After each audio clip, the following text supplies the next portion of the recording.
Hi, I'm Catherine Hormatz. I'm here in Manhattan, New York, in the epicenter of the coronavirus outbreak during a very difficult time in our country and in our world. And I wanted to create this video to offer you 10 tools and tips for staying sane and solvent during the coronavirus outbreak as a small business owner. I currently own a business, and I've started 3 businesses in my lifetime, and I grew up in 2 family businesses.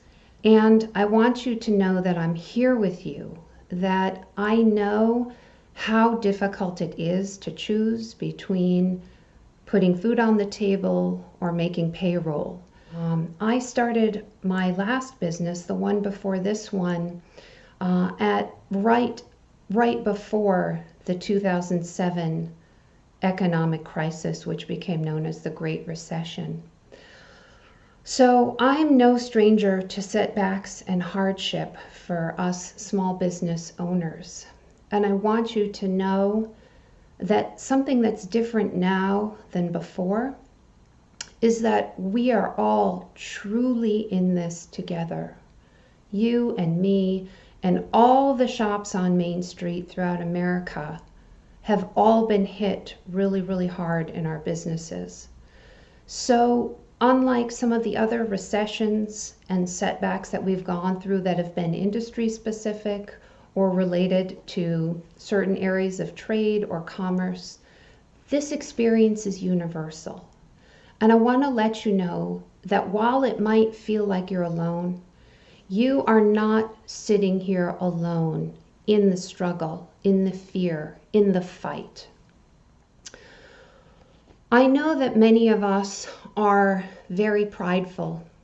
What makes us small business owners is that we are fiercely independent, and we don't like having to ask for help. I think asking for help is a really, really tough thing if you are a small or independent business owner and operator. And I want you to know there is no shame. There is no shame in asking for help at this time. In fact, it could make or break your business. Asking for help right now is essential to the solvency of your business. So I'm going to encourage you to allow that part of you that says, no, but we can go it alone. No, but we don't need anyone else's help. No, I can do this. I've done this. I'll make it through.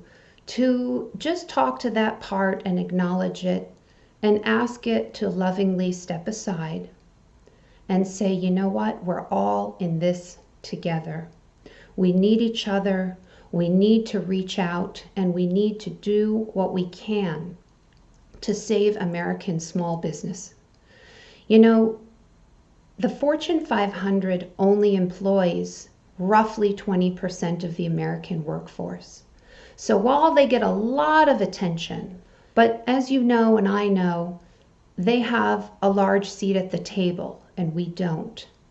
So it's really especially imperative that we stick together and that we utilize the resources that we do have to keep small business in America going and strong. It is what makes this country great, in my opinion. Small business is the heart of the American dream. So with that, let's get to the tips. Congress passed the Coronavirus Aid, Relief, and Economic Security Act, the CARES Act. And tomorrow I'm going to do a video that details some of the provisions in the act that impact small business. I was on a call today with bankers and experts at Goldman Sachs. What can you do today? What can you do right now? Here are 10 tips that I believe really will help you keep your business solvent and help you stay sane during these turbulent times. Number 1, contact your banker.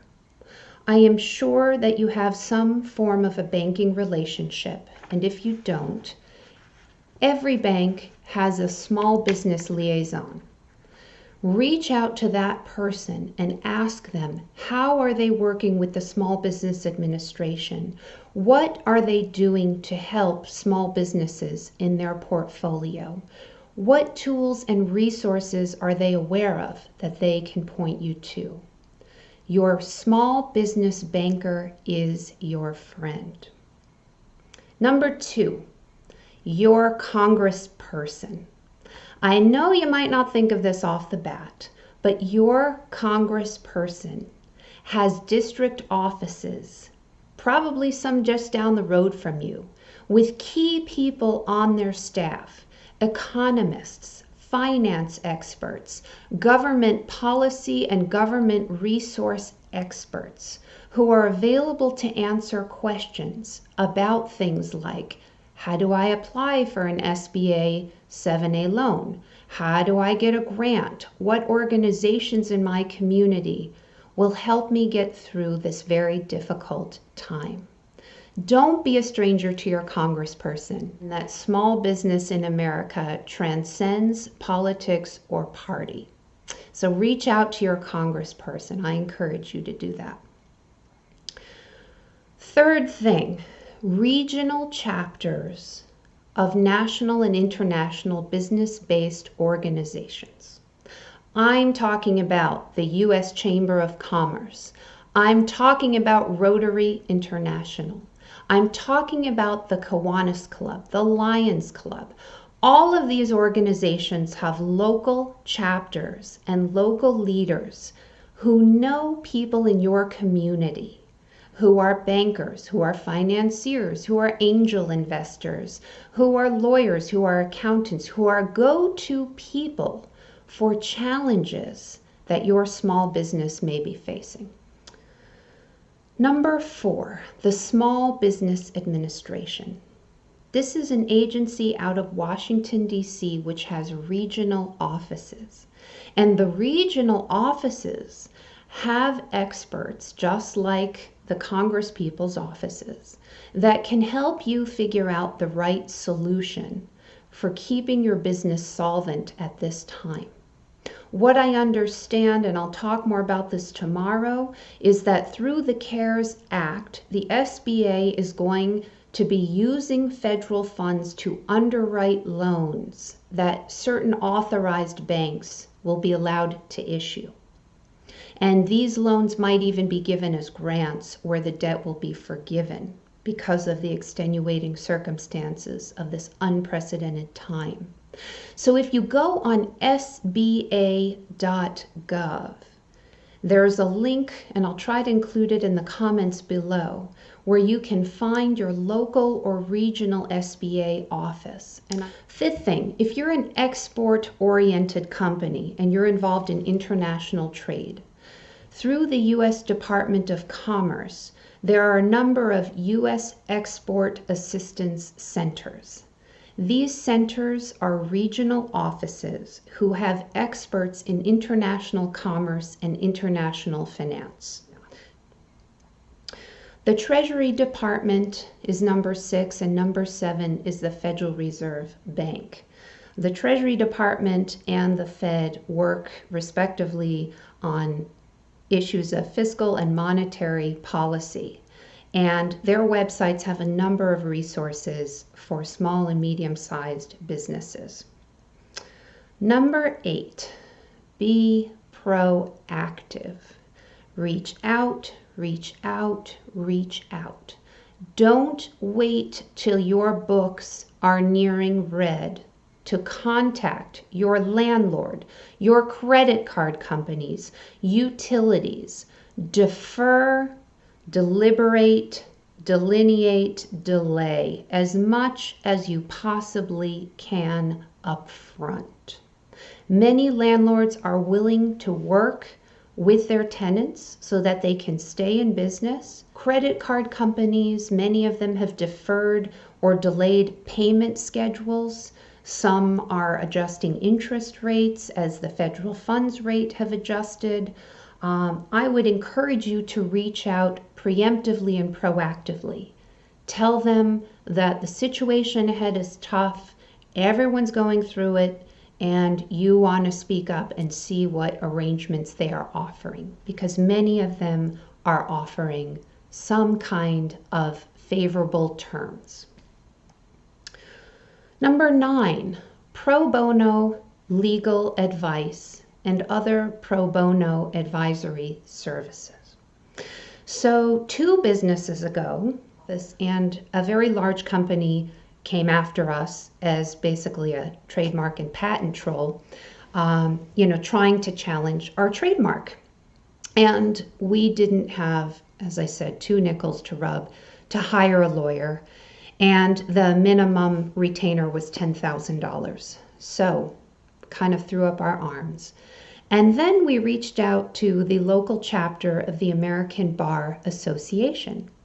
And here in New York, there is a wonderful corps of volunteer lawyers who give of their time very generously to help you and to help me figure out ways around some of the roadblocks around our legal challenges. And they do this, many of them, at zero to little cost.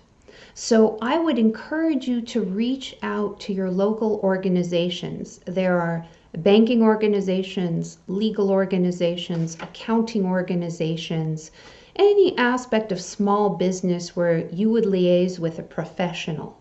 Think about contacting their professional associations and seeing if they have volunteers on hand who are able to help you.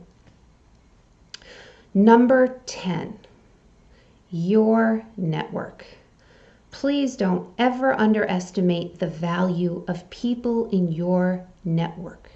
You may think, oh, the hair salon down the road, that's a competitor. Why would I ever reach out to them? Those people can especially be your allies during this time. Because if you're going through it, they're going through it, and vice versa. And we all need to stick together. Right now, it's not about ego. It's not about competition. It's about survival. It's about staying together and keeping small business strong and solvent. So I would encourage you to look at your alumni associations, your local business associations. Maybe you have a group in a community association in your church, through your town hall, through other organizations you're involved with that can offer you some insight and some help. All right, I said I'd share 10 things, but I'm going to sneak in an 11th, and that is the power of prayer. Whatever your faith, whoever you believe in or not, I believe really, really strongly that when we put out an energy of faith, of survival, of utter commitment to the higher purpose of our businesses and to our customers and to our clients and to the people we are here to serve, that intention carries forward. So I just want to share these as 10 tools and tips and resources that have helped me throughout my career and continue to help me and guide me. Please don't for 1 second think that you are alone. Please don't ever think that this is something outside of your control, that the situation is helpless, that the die is cast. Please don't give up. We need you. We need small businesses like yours and like mine to survive and to thrive during this really, really difficult time. So please go out there. Don't be shy. Don't be afraid to ask for help. Because we give and we give and we give. And now it's time to receive so that we can continue to give, so that our businesses can continue to grow and to keep moving forward despite all of the many obstacles and challenges. So I hope you feel empowered with some tools. I hope you feel supported by me and all of these organizations that exist and that are here to help us. I'm going to put them in the chat below. This is my first time doing a video ever, so please forgive me for any editorial mistakes or errors. Stay strong, stay unified, and stay courageous in your small business.